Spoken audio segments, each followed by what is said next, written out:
urban homesteading with Professor DIY, Mrs. DIY, Alpida, and Grandpa DIY.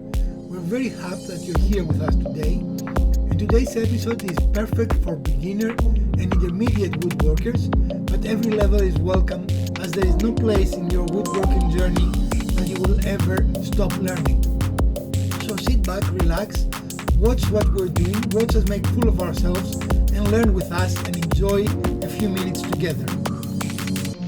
In today's episode, we're going to build this wonderful entryway showcase using nothing but 3 2x8s. You can also use 1x material if you want to have a less substantial look. Either way, it's a matter of your choice. No matter what you do, we are confident you're going to do a great project. Good morning, good afternoon, good evening, good day, good midday. No matter what time you watch us, thank you for joining us. I'm Professor DIY, behind the camera is Alpida, and with us will be Mrs. DIY and Grandpa DIY. Welcome to our channel. Behind us is a beautiful morning here in North Carolina. The hurricane has passed us. There is very, very wet grounds everywhere. We hope not too many mosquitoes, right? That is a vain hope, but sure. And then first step, because we came up with this need or idea today, will be to go to the store and buy the material, right?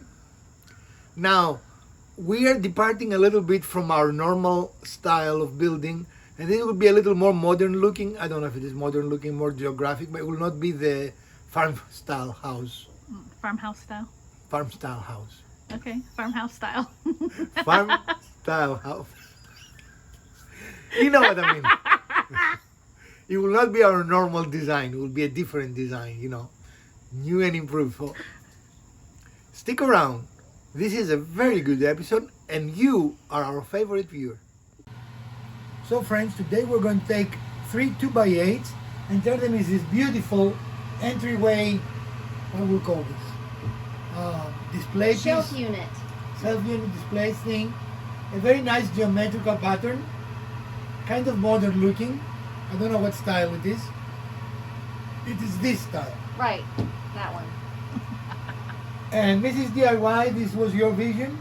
It was. Did it come the way you hoped? Yes, it's absolutely beautiful. So stick around, and as always, we're going to show you every step of the way. One of the few negatives living in the forest is that there are leaves everywhere. Every day we have to clean leaves from the porch, from our cars, here from the shop, even though we have put a roof on the shop. So while we love the forest, sometimes it gets a little tiresome to always have to clean leaves. But other than that, it's a wonderful experience and we love waking up every moment in our little homestead. So we inherited a nice slide saw from Grandpa DIY, and this is the first time we're using it. We wanted one for a long time because ours was stolen.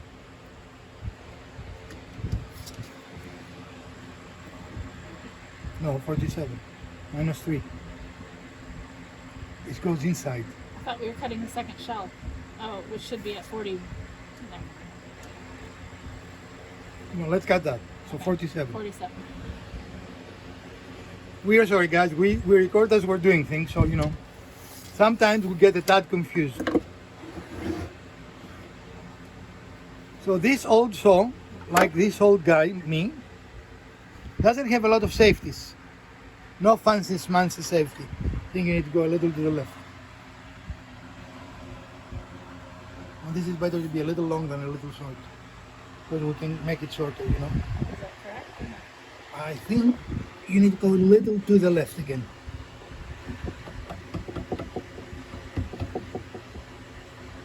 Okay. This is the first time I'm using this specific saw, and while I've used many saws before, including slide and miter saws, it took me a little bit of adjustment. The saw had a tendency to pull that I did not expect, so always get used to a tool before you start using on a project. Today we didn't have really any other saw that would do this job, so we had to use the saw that we had, the only saw that could do the job. So we have this old saw that we use today, and it works very well. It really makes easier cuts of wider pieces of wood that we couldn't do before. But it is very, I don't even know, I don't see a branding anywhere. I don't know who made this thing. And we use a blade that is older than dirt. But it works, right? Mm-hmm. This is also known as a compound miter saw, right? Well, it is really complex. It is A sliding. miter sliding compound miter saw. Can we make it more complex? Sure. We could, I'm sure we could. At some point it looked like it was orange, and I cannot think we had orange. Only rigid. I don't think this was rigid. Well, that's what we have that's orange Could just today. be faded though. It could Yeah. be like a Black and Decker or something. Yeah. Could be. We don't know. We know it still works. And until it dies, we won't buy another one. But we will probably change the blade. We'll definitely change it. Wow! For the first time in months, our assembly table can actually be used for the purpose it was designed, to assemble something. So this is going to be our next step. We're going to assemble our main frame for the project. So let's get started. So we are dry fitting. We've made all of our cuts, and you get a sense of how the piece will look like, right? We still And have some stylistic decisions to You're make. at the bottom, and this is going to be the top. Right. You might want to comment. So this is a butt joint with this top being on the top, and then the bottom, we're going to have a 2-inch raise, so it looks like it has legs. So we're using the 1, 2, 3 blocks that they are perfect for that. And then, Anyway, I have 2 shelves. which are going to look staggered here. And now we're working on spacing. So we have, This is 8 1/4. It looks like. well, we have approximately 31 inches, it looks like here, Okay. from the inside margin of that shelf to the inside underneath of this shelf. And so we need to divide that by 3, and then account for the width of each of these shelves here when we're calculating how big to make the uprights. Okay. So we've got it where at 8 1/2, 8 1/4. 8 1/4. Okay, I think it needs to, because I've got right here, I've got 9 inches here and about 10 inches here. So this one needs to come up some. Okay, that's at 9 now. Okay, so I'm at 9 here, from about 20 to 11. That's about 9. So that's pretty close. It cannot be about though. It has to be exact. Okay. Okay, so let's start cut. We need to be cutting those pieces. Okay. Let's see. This is 9 1/2. It's a little over 9 9 3/4. Okay. This is 9 1/4. okay. Up almost. So, where do you want the bigger? This is the bigger width now. You want it there and the top and bottom the same, or Can we try them each at 9 and see where we end up? we'll end up with cannot. It's impossible. The math don't work. So in the 10 years we had our Cobalt, we never had to service it. The Boss, we cannot raise and lower the blade easily right now, so we're going to service it to make sure we can do that better.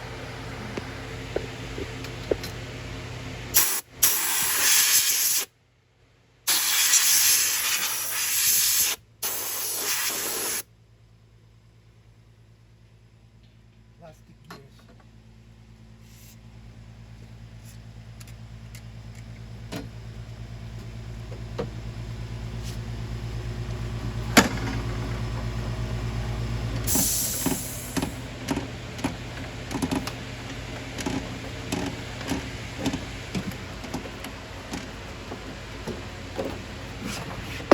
What else we need to? Can you put some there?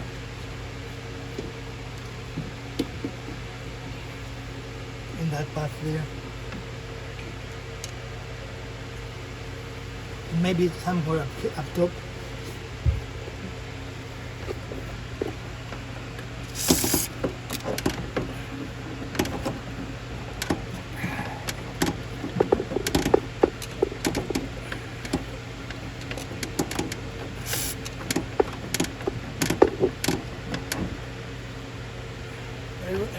see if we can. I don't. So what are we doing now? We're in a very unenvious situation that no one wants to be. We're about 9 inches short. And what do you do when 9 inches short, Mrs. DIY? You add. You add 9 inches. The problem is we've used all our boards, right? And our scrap came to the rescue. We did not have a scrap piece that it is the correct width. So we're using, as we always do, instead of measuring, we're putting a piece there, locking our fence. So now we have the correct width. And we're going to cut our scrap to be the correct dimension. Okay. Think you need power though. You mean power tools require power? Usually, Who would have thought? right? Okay.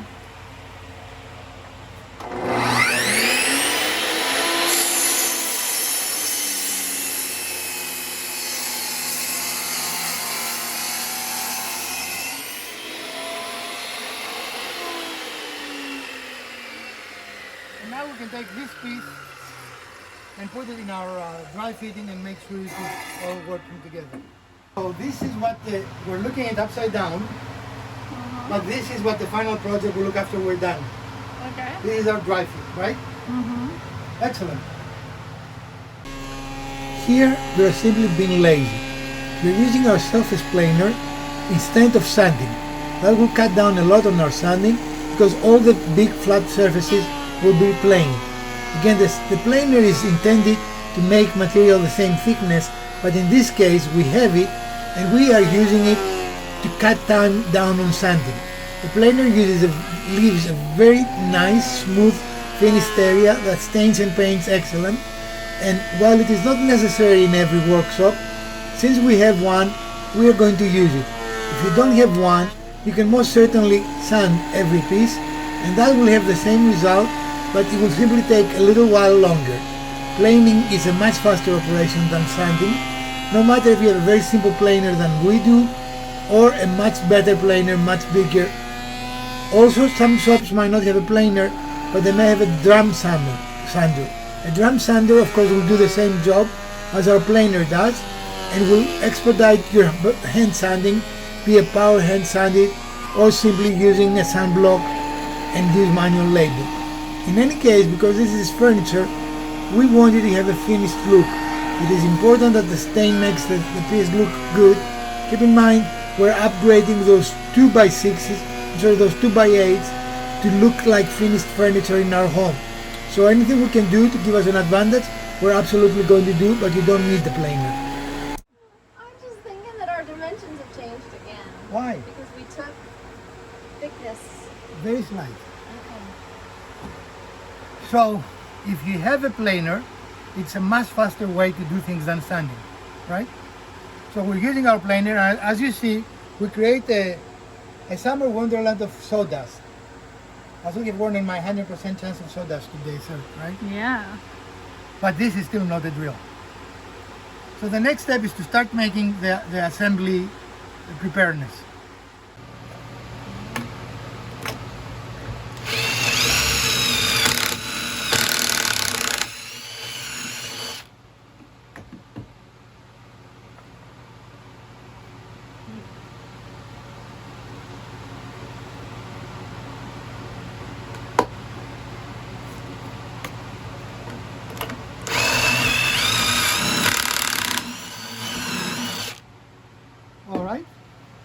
So we decided to go with pocket holes because most furniture is assembled these days with pocket holes. It's a strong connection and a fast connection, right? We don't have to worry about things drying up. And technically, So, after assembly, if you wanted to, you can use dowels to fill these holes, and Right. then they're completely invisible. That's Right. a choice. yep. In our assembly process, we started by attaching with pocket screws the two sides to our top, and now we start with the vertical piece. This is a tricky assembly because if you do it wrong, you will have a hard time attaching things, right? So we attach the top vertical piece there. We are attaching, we didn't attach it yet, to the top, and then we're going to put the shelf and attach it again, right? So here we're going to do it with pocket screws.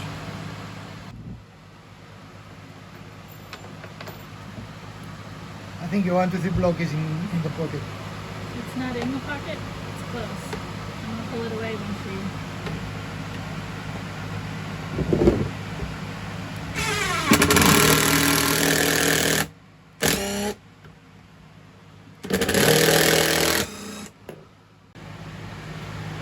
This will not hold anyway, so 2 screws are enough, but you are most certainly are welcome to do 3.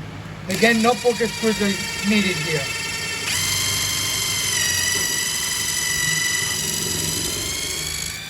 We're drilling pilot holes to prevent any splitting of the wood, potentially.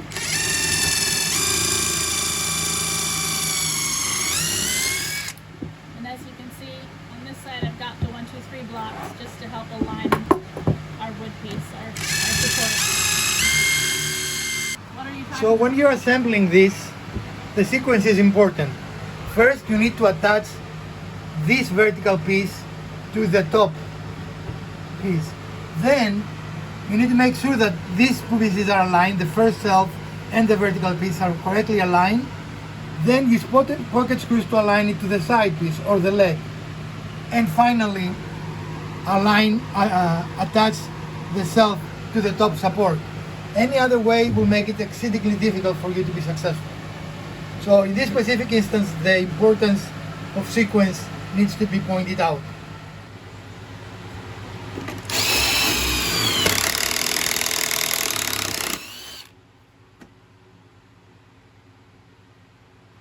You want 2 or 3?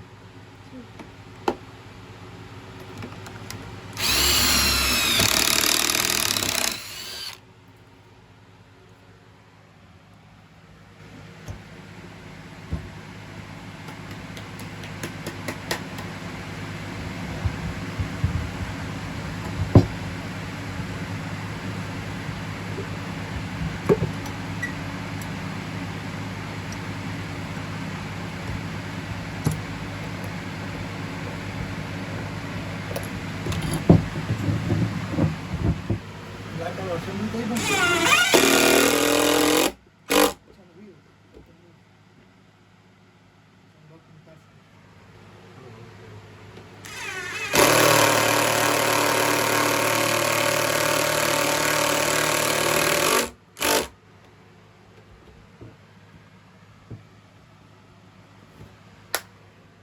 A common mistake when you make pocket screws that people make is as they move the board, they don't rotate it on its axis, so they have pocket screws on this side and then go on the other side, right? Right. So avoid that mistake. Make sure that your pocket screws are on the same side. Right. When you put the first set in, You're make done, sure yeah. that on the same side of the board is where you put the second set. Absolutely. And this was a tip from Professor DIY.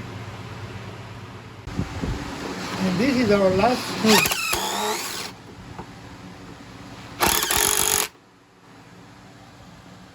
Okay. So that was the last one, and It is okay. we want to talk about how we had to close these legs up with the large clamp that we have, right? Right. So So we use a Betsy style clamp, which is this. So hold on, these two legs were kind of coming out like this, and to bring them in so that they would be square, we use this very large clamp, which is what? It's called a Betsy like. I mean, it's a Pittsburgh brand, but they are called Betsy clamps. They're called Betsy clamps, okay? Yeah. And it's pretty long. This is the longest clamp we have. We have 2 of them.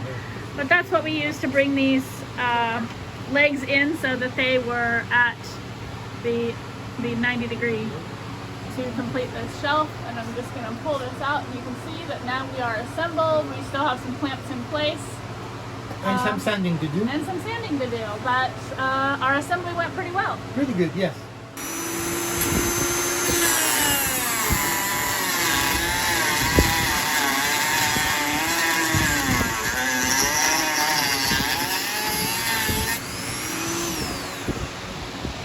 Remember, when you make mistakes, right? A little bit of sanding, you will never know it was there.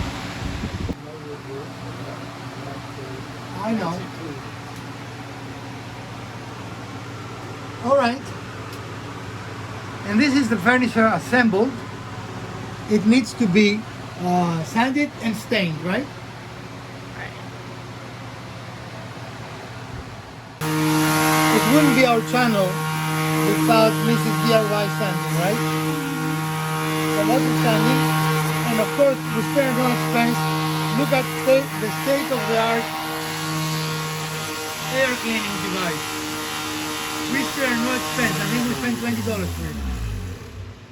And I think this inexpensive solution using a square fan and house filters works very, very well. We've used it for several years and we have been very pleased with the outcomes. Right, Mrs. Elpido? Yep. Now there are better solutions.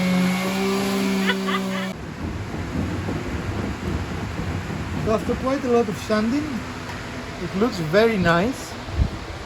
And now Mrs. DIY is ready for some staining.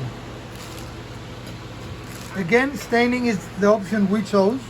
You can choose a different finish, right? Mm-hmm. You can just polish it and let it look like this. You can paint it. There is a variety of things you can do, right? Yeah.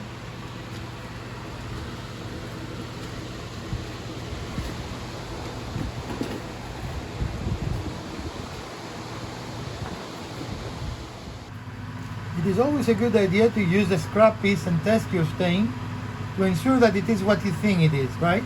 Right. Because once you stain, it is very hard to unstain. If that's even a thing. Yeah. So this is a brand new box of, can of stain. But is that a new color, Mrs. DIY? Yeah, it's a similar color to what we've used before.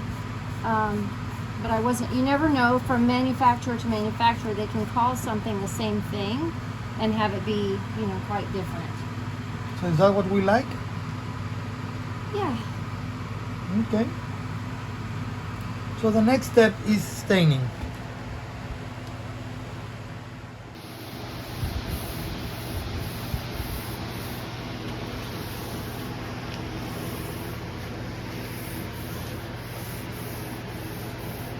The magical stain, right? Yes.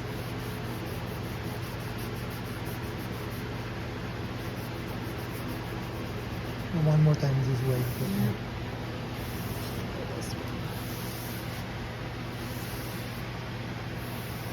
But this will take a little bit of time, right? Yep.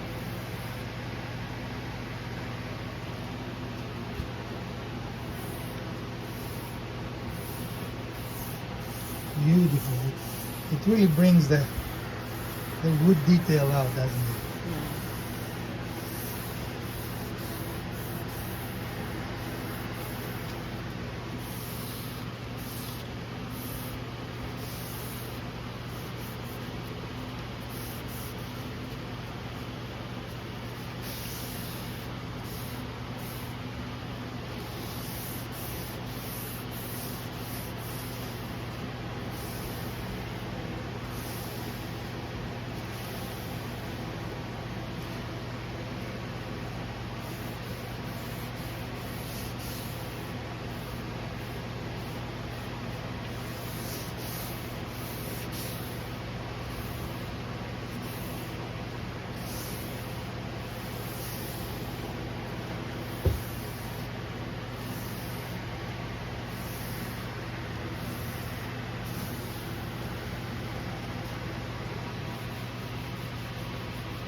How beautiful that is there. A lot of people want to cut knots out, right? We like them for character they give to the wood. Oh yeah. So we rarely favor cut a knot out unless it presents a structural issue. In this specific piece, that is not an issue at all. So we kept our knots for visual interest and variability, right? Yep.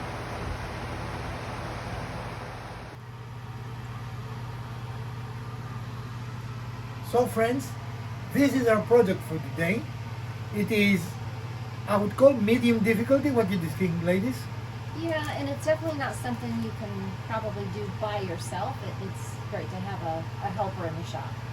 Now, like always, there is a lot of individuality you can add to this, right? Mm-hmm. You can finish it different ways. You can leave it unfinished. You can change how many shelves it has or the geometry. You can play with those things.